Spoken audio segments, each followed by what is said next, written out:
This is the SUSE Manager roadmap session. I'm Joe Werner. I'm the product manager for SUSE Manager.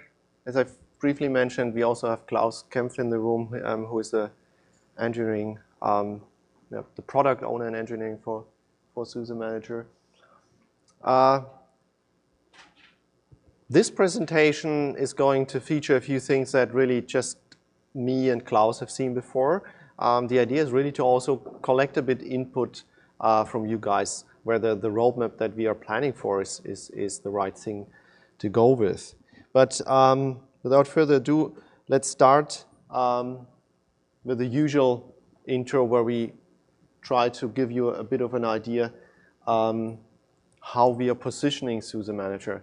Let me ask first, who is deploying SUSE Manager or has deployed SUSE Manager already? Who is planning to do so? The others are just basically interested? Okay, you'll be more interested afterwards. The three challenges that we have identified that basically all larger IT organizations have to address are bringing down cost because of ever-increasing cost pressures from the line of business and from management, at an ever-increasing complexity of your infrastructure, and not just in terms of how big they get, but also in terms of how quickly you're supposed to change things. So you have to become more agile, you have to be faster, and still stay compliant. So in many cases, organizations would pick just one, like reduce cost and risk compliance, or start handling the complexity by more automation in terms of DevOps approach, which is great. You can automate everything and you can have releases 5 times a day, but not necessarily stay compliant because you will sometimes lose your audit trail, for example, which is not really what you want. So SUSE Manager is our approach to solving those problems for customers. The short version of that story is just tame IT. That's what we used for the marketing campaign last year with the hedgehog and the curl, whatever they are called, curly rolls. That's really the idea we have. You have a complex IT infrastructure that is sometimes quite a bit of a beast that you want to tame, and we'll help you with that. What SUSE Manager can do for you is described in that picture that I'm calling the SUSE Manager magic wheel. We have that inner circle that's basically the life cycle that your IT infrastructure is going through all the time, from new assets that you have to bring in to provisioning operating systems, updating the packages, maintaining them and patching stuff over time, managing the configuration, and then ultimately redeployment. And redeployment stands for two things. It can be taking your existing workload and replacing the hardware because the hardware has reached its end of life or is just plain broken, or redeploying new workloads on the same hardware. And of course, sometimes this cycle is increasingly getting faster and faster. That's sometimes it's the intention of whole paradigms in IT, like cloud computing, like container-based architectures, where you can go through those cycles in minutes. Yeah. With SUSE Manager, you can do that to some extent on pretty traditional hardware-based setups because we offer a very high level of automation. One thing that we are planning to change in how we visualize that is now with the inclusion of SALT, which was featured pretty nicely in the keynote this morning by Erin. I hope I think he did a pretty good job explaining the concepts behind it. That configuration management is becoming more important than ever and kind of wrapping around all those other things and basically looking at all the other aspects like what are your packages and so on, just as a special case of configuration management. Around this whole thing, we have the control circle where we have health monitoring, keeping your systems compliant and of course securing systems, which is not part of your operations, but ensures that your operations are running smoothly and compliant. So SUSE Manager offers you a lot of different topologies based on your needs. The most basic setup would be having one SUSE Manager server, connecting it directly to SUSE's customer center. SUSE Manager will then download all the RPM packages and all the patches that you can access with your SUSE subscriptions and make them available to your servers. And we've given a rough number. So with this single setup, the recommendation would be to go up to maybe around 1,000 clients. Then there are infrastructures that scale much beyond that. Another thing that you can optionally introduce is a subscription management tool as an additional proxy to separate the networks. So SUSE Manager server would then be able to run completely offline, and only the subscription management tool would be exposed to the outside world, to the internet. And this can even be taken to the extreme. So we have customers who are running basically 2 SUSE subscription management tools in a mirrored setup where only one is connected to the internet, and then you mirror the disks after scanning them for viruses. And you can do fancy things with that. In terms of adding your own contents, of course, you can add custom repositories through the subscription management tool or directly to SUSE Manager, and of course, also third-party repositories that are offered from other vendors through their portals. So this picture, and Klaus may recognize that I've already updated the proxies. It's not perfect yet, but we can introduce proxy servers just to scale better. Proxy servers will deliver patches and RPMs directly to the clients and cache them. So if you have, let's say, 3,000 clients behind one of those proxies, all the packages are only downloaded once to the proxy, and then the proxy distributes them. That takes load off the manager main server and allows us to scale. And a ballpark number is that we could probably manage about 10,000 servers with one SUSE Manager server. Your mileage may differ because that really depends on how much you do with the system. If you are patching on a frequent basis, but never all machines at the same time, but you have your patch windows and you go one by one, then this will scale nicely. If you want to really patch 10,000 machines on one weekend in 4 hours, then you probably need a bit more hardware than that. But SUSE Manager also scales pretty well on a single box. So if you just have a really big box, if you throw RAM at it, if you throw extra CPUs at it, this will also help. Proxies are also pretty useful in distributed like location, dispersed locations where you have, let's say, a headquarter with a main data center and then outlets in other cities. In that case, the proxy has that second role of network separation and providing a local access point. We are bringing this to the new technology stack as well. So with Salt Stack, we also have these proxies enabled now with the last maintenance update.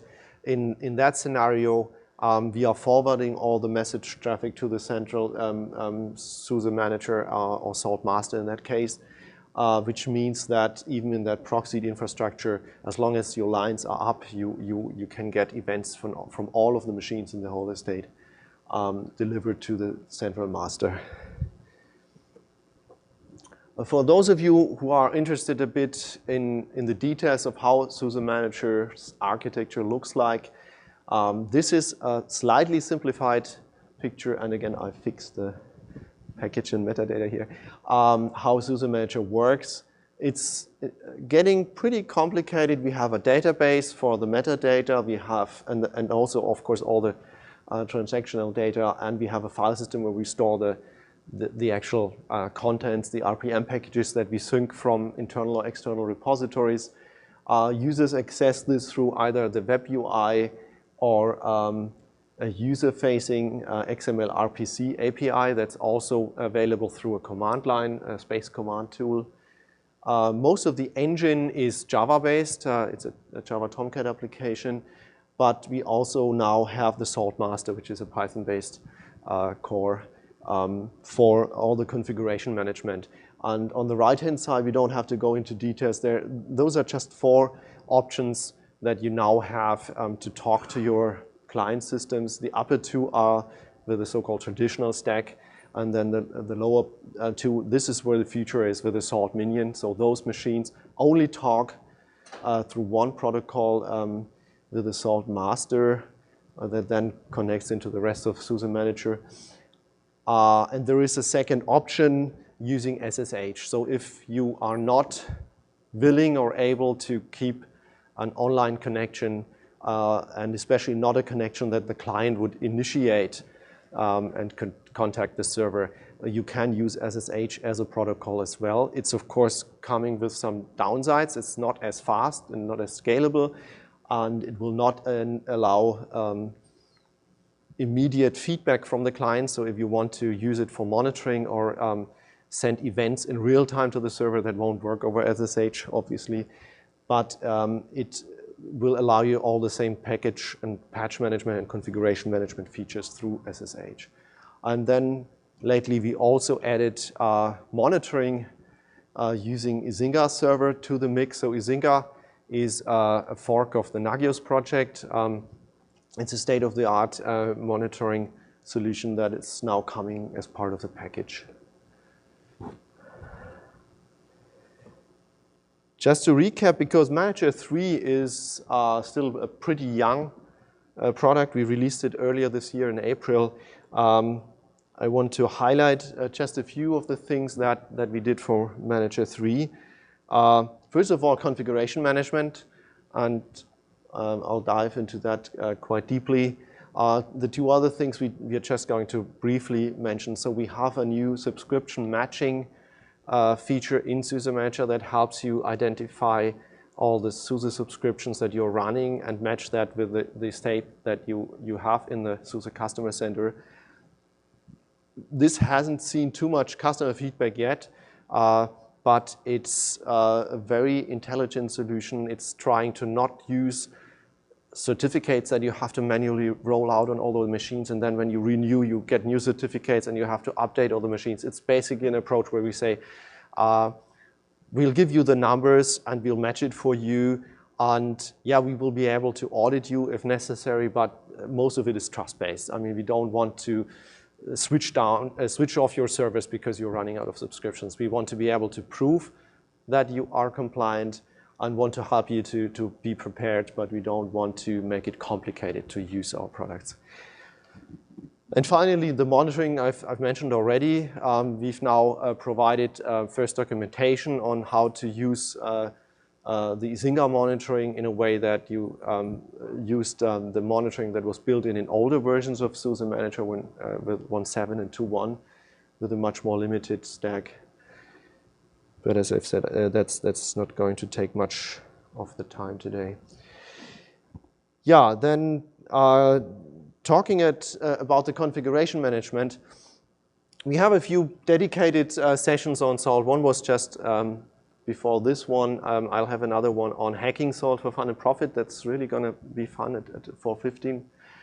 The goal that we had was mainly to solve a few of the problems that we had around scalability, and I think one of the bullet points has gone away up there. There was scalability.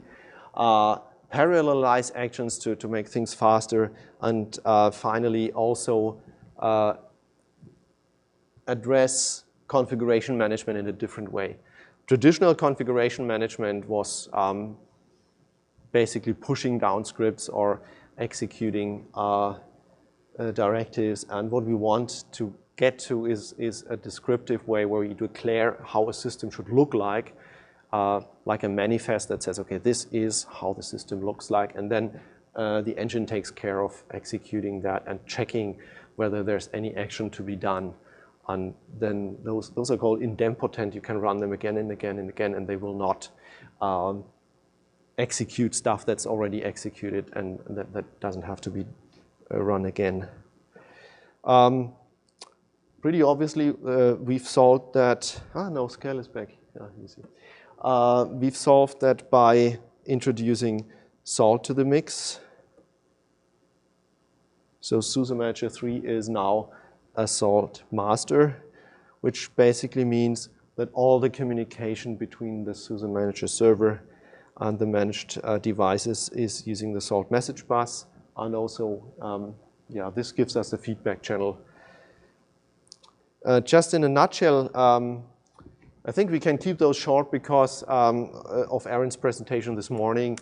SUSE is using Salt here. Salt has an architecture with a master and a minion with a secure connection. The whole traffic is AES encrypted, but that's something people have to be aware of. The encryption is for the whole cluster. Only messages that are dedicated to individual systems that contain secure content like passwords and so on, those are encrypted on a one-to-one base and sent over a different, on the same protocol, but with its own encryption where you take the minion's key to encrypt things. So all the machines that have joined the trust are trusted, but outside intruders would only see encrypted traffic. Salt started as an execution framework, and that's what Aaron described this morning pretty well. You can run commands on many machines, and you can scope them. You can say, okay, all the round, medium-sized items that are orange, yeah, do something with it. Or all your Linux servers that have kernel for something. And one of the examples would be just asking for disk usage, for example. The other thing that is much more important in terms of systems management is states and formulas. The difference being that states describe an individual directive that says, okay, let's say I want to set up Apache. So this box down there, that's how the syntax would look like to say I want Apache to run. Before that, I have to make sure that the Apache package is installed. So I have requirements, and those can go both directions. So it's really neat. You can say this requires that, or this is required by that. And it's all written in YAML, this kind of human-readable language, but everything is extensible. So you can write your own renderers. And in the session at 4:15, I'll show you how that can be accomplished. Yeah. Just to recap, the difference between the two approaches is if you use execution modules, you tell the system what to do. But if I run that first command a second time, it will bail out and say, okay, user Joe already exists. The second one would only check whether user Joe exists. If it doesn't, it'll create it. If it already exists, maybe you have just changed something else, like you want to change the group assignments or so, then it will fix the group assignments, but it won't create the user. Then the other cool thing is how Salt uses so-called grains of salt, to collect data from the servers. Again, Aaron described it nicely this morning. You can write your own grains, so not only facts like BIOS version or CPU architecture or host name, but if you want something very special, so your application, for example, it has some magic file. If that file is installed, you know that the update has happened. You could write grains for that and then query for the presence of that particular file or so. As I've mentioned, once you want to distribute secure data to the clients, that's what pillars are good for. Pillars are configuration data that you manage on the host, on the SUSE Manager server, and distribute down to the clients. And this can be data that is sensitive, that needs protection, because whenever a client downloads the pillar data, it's encrypted with the client's key.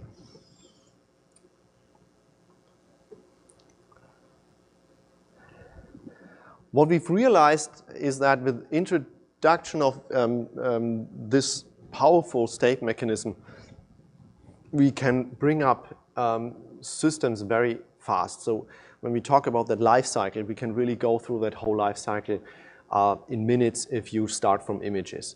And we have an image for that. So just recently, we reintroduced the just enough operating system images. So whenever I show off SUSE Manager, I'm using /12 JUICE images. The latest versions, the SE, second edition images for SP1, and there will be images for SP2, obviously, in a couple of weeks.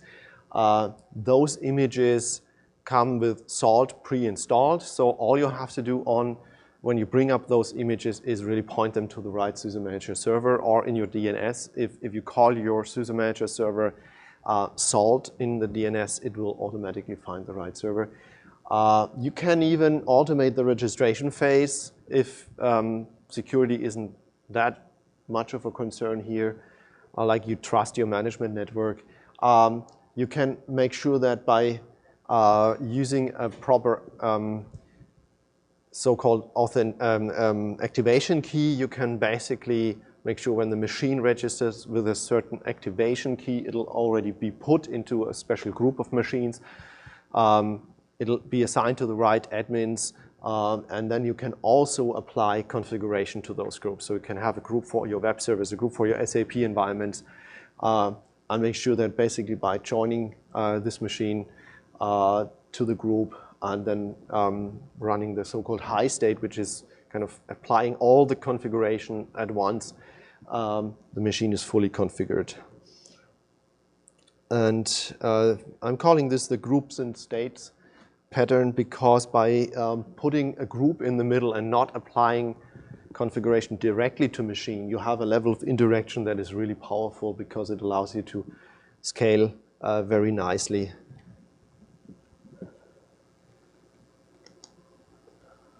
Just jump a bit.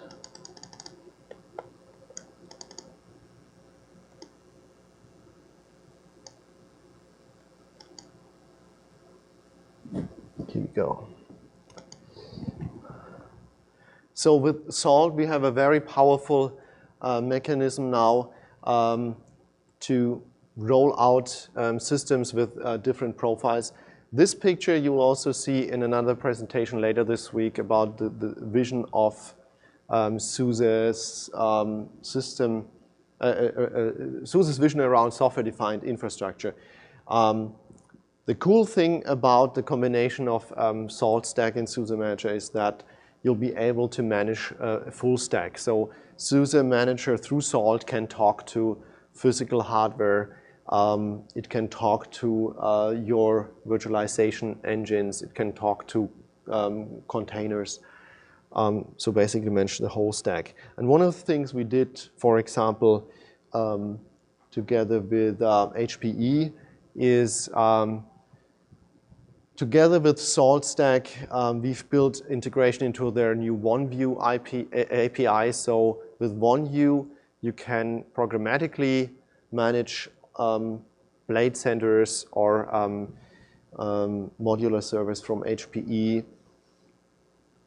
And this combination allows you to run through a whole life cycle, from provisioning the right sized machines, installing the base OS on them, up to actually deploying your software and then configuring everything. So at the HPE booth, I think they have a video demo. This has been created just on Monday, so I'm sure it's also going to show up on their websites pretty soon. As I've mentioned, we'll kind of jump over a bit the subscription management and monitoring. Some of the latest stuff we've been working on, first of all, there's been a lot of extra work in the Salt space. So just recently, we've made sure that Salt is also available for Red Hat Enterprise Linux clients, so now it's the right time to move from traditional stacks. If you've still been running an older version of SUSE Manager 2.1 or so, you can now move over and start with Salt from day one if you want. As I've mentioned, the juice images now have Salt pre-installed, which makes it so much easier to use them. Another new thing that is in our Salt packages is support for Snapper. So you can use Snapper for snapshots, especially with Btrfs. Now this is also available from Salt. And in the next generation, I think the release that we are going to include in our around May next year in our Manager 3.1 release, we will even have hooks inside Salt.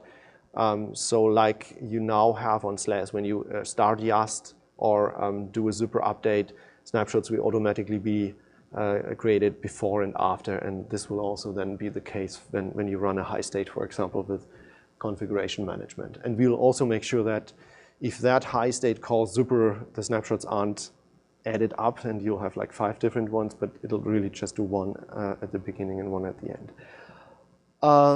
Another big thing, and I want to show you that in a live demo if we have time for that, is formulas with forms. This is where we take Salt's state mechanism, and formulas are really just a set of states that are packaged up for a specific purpose, let's say setting up a web server, and exposing those parameters that you would like to change in those templates to the user. Usually you would do that in Salt by writing files that describe the pillar data that goes into those machines and assign them to machines by name or by attributes. Like you could say this pillar always applies to machines that start with web asterisk. But now we have exposed that to the UI, and it's really pretty and powerful.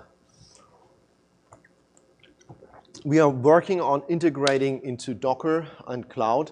The first step here is that now if you want to build Docker images and you want to make sure that you're using packages from your SUSE Manager server, this works by exposing an activation key that you can use to connect to SUSE Manager and a specific set of repos. Remote onboarding of systems is also a very nice feature that basically uses Salt SSH. So there's no client installed, no minion installed on the machine yet, but you can address it through SSH. Now from the SUSE Manager server, you can onboard that machine without having to run a script on the box or logging in or so. In the next iteration, we will also add certificate-based access. So if you don't use username, password, but SSH certificates, and we will allow you to do this with more than one machine by uploading a batch of IP addresses or DNS names, for example. On the command line, you can already do that. So you could have configuration where you use Salt SSH. And even if you want, you could scan your whole network. So there is a plugin for Salt SSH that would scan all the network segments. So you provide a network segment and say, OK, any machine that has SSH running and that lets you log in with these credentials, onboard it. That's pretty neat. Yeah, another minor thing, but it's pretty helpful if you, for example, if you're running SLAS for SAP applications with that extended life cycle where you are basically running your system and you have support until the next service pack comes out.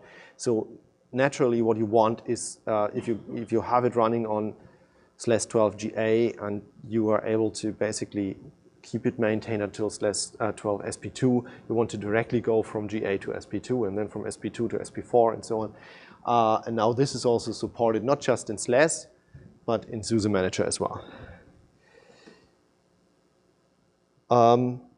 Now the future will bring more of those formulas with forms.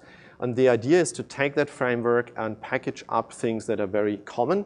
So first of all, there will be a basic set of things think of it like what you would do on a single machine when you start up Yast. So there's the hardening center where you can change security parameters. There is locale settings, there's username, password, and so on. Those things we will expose in the web front end, and you can either have defaults for a whole group of machines or for your whole estate, or manage them individually on a machine per machine base. And also for more complex things. So the prototype that we've done is able to install OpenStack clouds. That's not a supported option yet, but technically we are at a point where we can use SUSE Manager and Salt to set up complex scenarios like an OpenStack cloud. Same is the case for SUSE Enterprise Storage. The Enterprise Storage team is also making use of Salt, and we'll be able to easily integrate into that. Yeah, then more or less addressing the whole challenge of managing content beyond RPM. So when we talk about Docker containers, SUSE is planning to deliver future products as containers. So obviously we will be able to manage those through SUSE Manager, and also other content like more traditional VMs and so on. So if you have an OpenStack cloud and you want to make sure that the default images that you provide to your end users in the OpenStack cloud are built from trusted sources, SUSE Manager can help with that.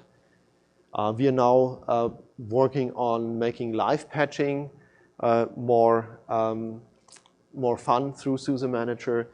There are a few nitty-gritty details that we have to address here, because when you use live patching and you also install the real patch for the kernel, the kernel patch will say, okay, you have to reboot. And of course, that's what you don't want to do when you have a live patch. Those are the things we are now addressing so that we minimize the potential of errors in handling those live patches. And we'll make sure that you can check from SUSE Manager that the live patch is not just installed, but also active, which is an important thing, because you may have installed it, but the wrong kernel was running and it wasn't actually applied.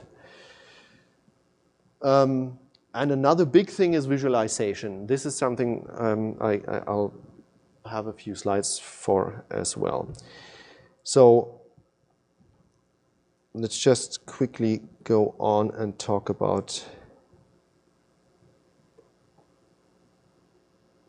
the overall roadmap for just a minute. We've mentioned most of those points, so I won't go through the whole list. But what you see, we are now planning for a pretty stable cadence of a tick-tock, a bit like Intel does, or it used to do it with their chips.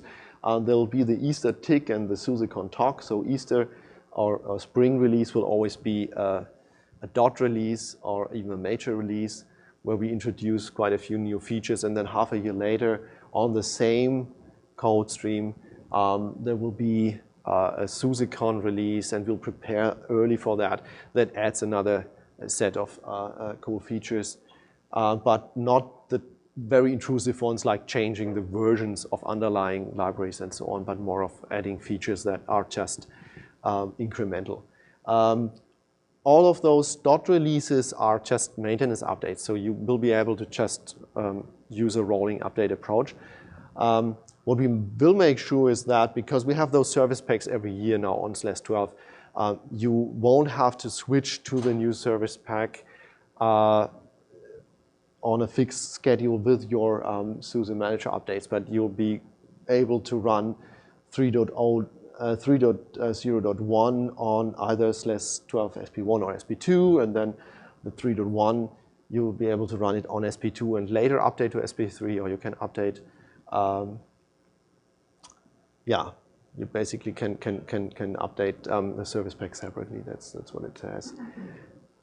Yeah, one of the things that I haven't managed yet, if you look at the future further out, like 2018, mid-2018, one of the things that we've looked into is bringing more security and compliance features in.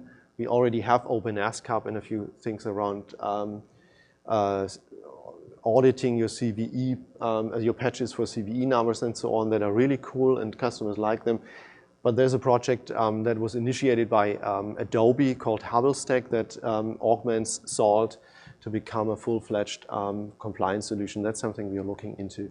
And another thing we are looking into is bringing an ELK-based, so Elasticsearch log/Kibana stack into SUSE Manager for log analysis and monitoring. Just a few highlights. Now let me skip a few more here. I guess I'll give you the live demo of the forms instead of the slides. So we'll just go directly to the visualization part that I've talked about.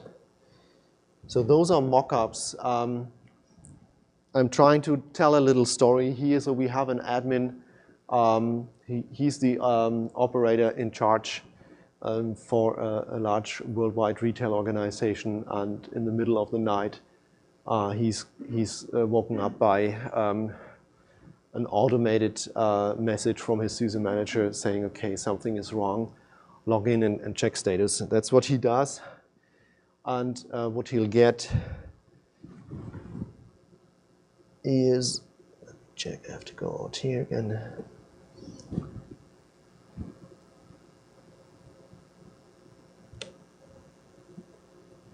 Here we go. So that's his dashboard.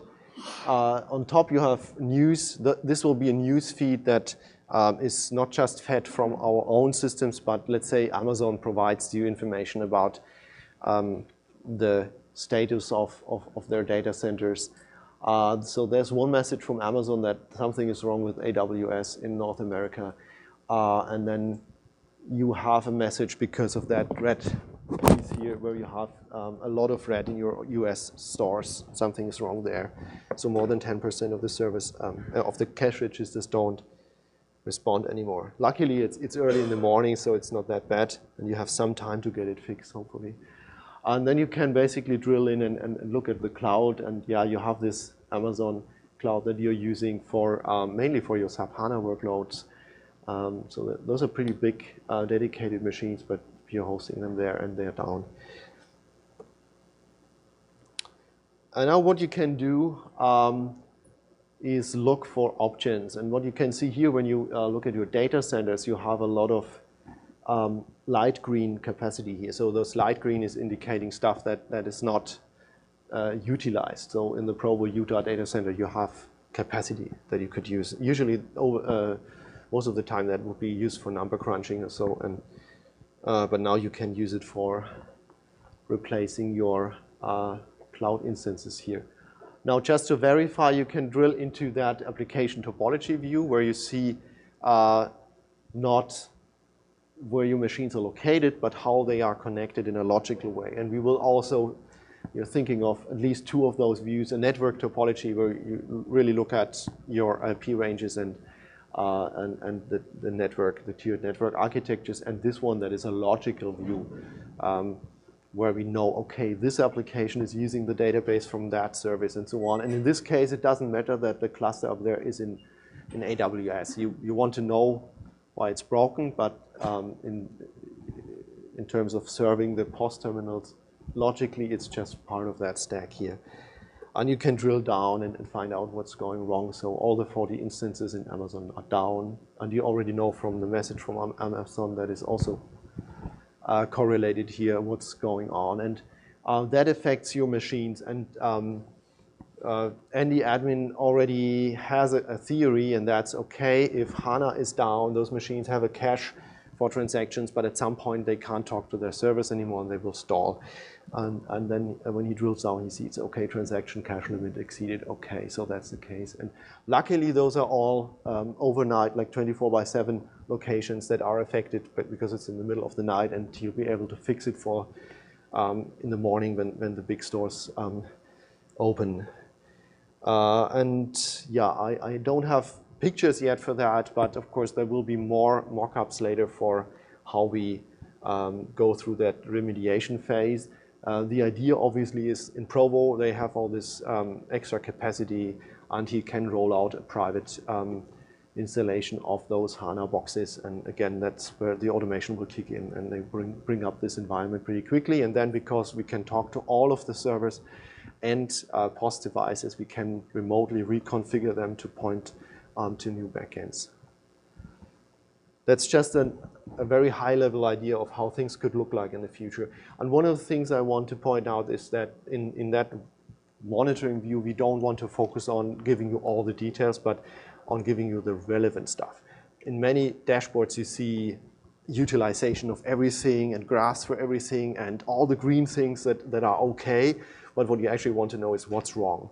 I mean, it's nice to see that everything is humming nicely, but the important thing is really quickly gathering the information about what's going wrong and fixing it. Okie doke.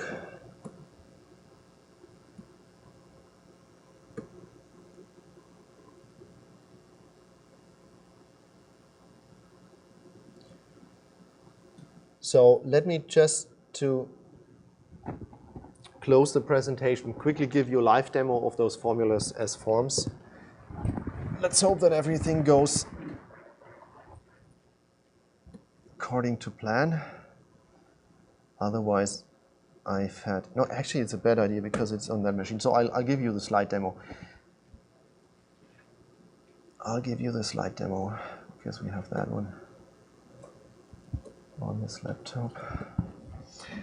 So what formulas with forms do is they add an extra tab to your salt tab in SUSE Manager.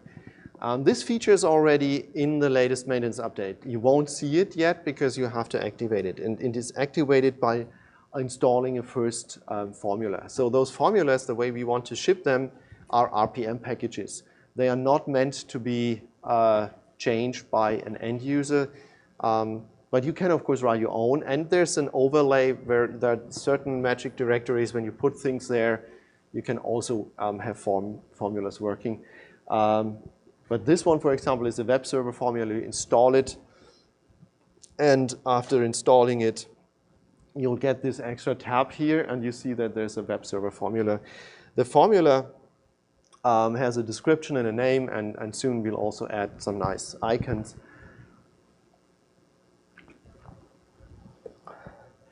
Now, you create a system group. And let's say now, of course, we call it web servers. Once you have that group created, the group also has an extra tab that says formulas, and it shows you all your formulas. So you could have more of them, and they may be non-grouped, or some of them are grouped. Like when you talk about setting up a whole OpenStack cloud, there are like 5 or 6 services that would have to run on the control node. So you can group them into one thing and basically say, okay, give me all the stuff that I want on a control node. When I activate this formula, this has 2 effects. First of all, the formula is going to be activated next time you apply a so-called high state on the machine. So all the configuration that comes with that formula, so all the sets of configuration statements will be applied. The other thing it adds is another tab here that allows you to fill in the relevant data. So in this demo that we did, basically it's a web server and you can configure the look and feel of the web page. But of course that's really just because it's so easy to visualize. It will also set up the web server itself. So it's installing Apache, it's opening the port in the firewall. In more complex scenarios, you can just think of anything that you can do to servers. You can even use those drop-downs to define different roles in general. Like you have different profiles that you can just switch in between by using those pull-downs. Now I can pick a machine and add it to that system group. So now this machine is in the system group. And again, that machine will now also have the tab. And the cool thing about the framework is that you can set defaults. You can even set defaults right when you define a formula and say nobody can change them. Then you can have defaults on a system level, on a system group level. Let's say all your web servers should come with, on port 80, the web server should be running. So you can change that port globally or the SSL port or whatever. And then you can customize it on a per machine base. And you can say, okay, a few of those should not be editable by the machine's admin, but only on the group level. And I'll show you in a minute how this looks. So when we apply the high state, this is the result. For example, it's a website with this nice gecko. But you can change the picture and just reapply, and then it looks like that, for example. There's even a color picker. If anyone in the room finds an enterprise use for the color picker, I'll take it gladly. It's just cool, but maybe, you know, I know the indicator lights on the front panel of a server or something like that. But we can do that, and we can do anything that HTML5 can do. So other widgets like time also we could add. There's a password generator and a password hide feature, so you can either enter your passwords or you can generate random passwords here. It's a pretty secure algorithm. And then, yeah, in this case, we've changed the background color and added more text, and we have a password set. Behind the scenes, there are those magic files in a folder hierarchy. Form YAML is really where we define that formula, this form. And metadata is really where we have username and where we have the name and the description for the formula. It's really simple syntax, so you can start off with just saying, okay, I want this field, but then you can set default values, you can choose a type, and it will always fall back to some useful default. Like if you don't define anything, it's just a text box. If you say it's a Boolean, it'll be a checkbox. If you say it's a select box, you can provide the values and so on. We even have a tool that takes the example pillar data that comes with the formulas in the upstream salt projects and tries to guess those formula, those form values. Like if it says password, and then we try to assume that it's a password, or if it's a Boolean, obviously if the value is no, yes, true, false, and so we will try to make it a checkbox. So what I'm showing here is the scope feature. So if we change the scope of the image dialog to group, that means that you can't change the image anymore on an individual machine, only on the group level. And now in the UI, you'll see that subtle difference that image is grayed out. So you can just still see that chameleon is chosen, but you can't change it anymore. And this is just showing that you can also edit, of course, the description here. Yeah.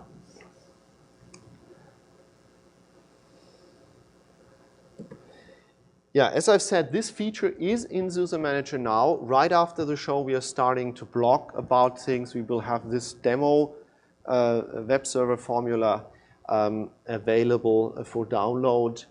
We actually already have, so if you want to know, we can give you the username and password for the beta SUSECON server. There are more to come, as I've said. I'm pretty sure that we will have things like time zone, locale, and maybe the security hardening stuff out pretty soon. And ultimately, I want to see formulas for all kinds of either SUSE product use cases or third-party software use cases. And we also want to make sure that partners make use of that technology to configure their own software stacks. Yeah. So much for the slides. We have a few minutes for questions. I'll just make sure that I bring up the question slide.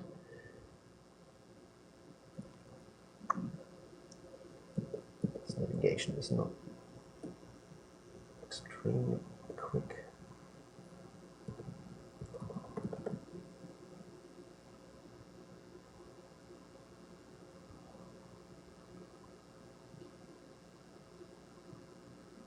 Here we go.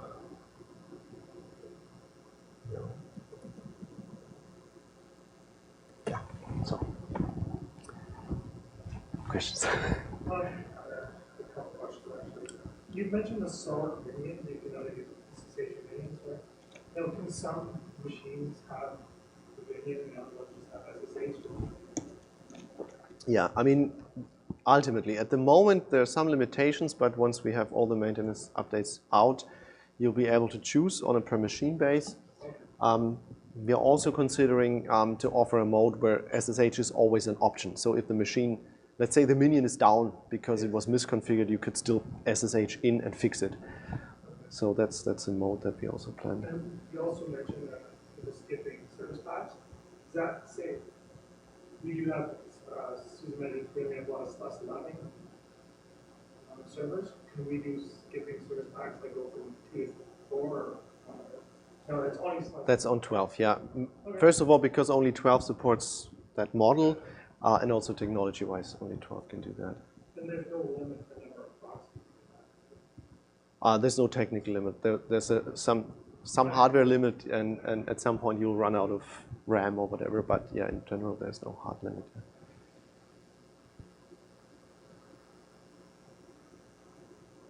And that's, by the way, that's another thing that we've started to work on. We have one team member that is focusing exclusively on scalability and on testing out the limits that we have with the old stack, with the salt stack. First of all, providing useful tweaking parameters to end users, and also, of course, helping the engineers to further improve if there's any bottlenecks in how we approached, writing the database and so. So you'll see, you already in Manager 3, there's a lot of stuff that's much faster than in the past, but you'll see more of that coming.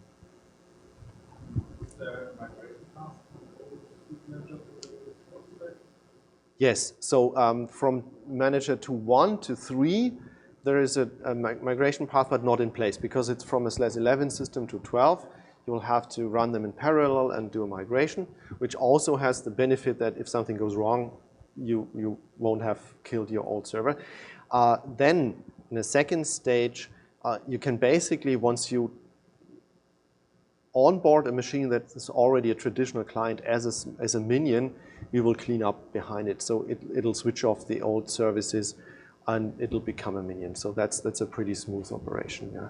I install a new server and copy over the old configuration, and everything will happen manually. Yeah, you will still have to manually move the clients to be minions, because the new server will support the traditional stack. But once you do so, the traditional stack will be deactivated. Yeah. There's an extra session explaining how to migrate from .1 to the concept. Yeah. And also, if you're interested in running SUSE Manager with Red Hat Enterprise Linux, there's a session that goes into the details of that as well. Any other questions? You know, there was mentioned in managed Windows server. Do you have So Salt supports managing Windows, Mac OS, Unix.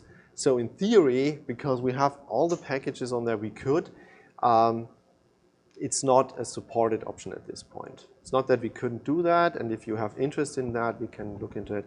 What we can provide together with SaltStack as a company, as a partner, they have full support for those other platforms, and they have their own Salt enterprise product that can be run in concert with SUSE Manager for those scenarios.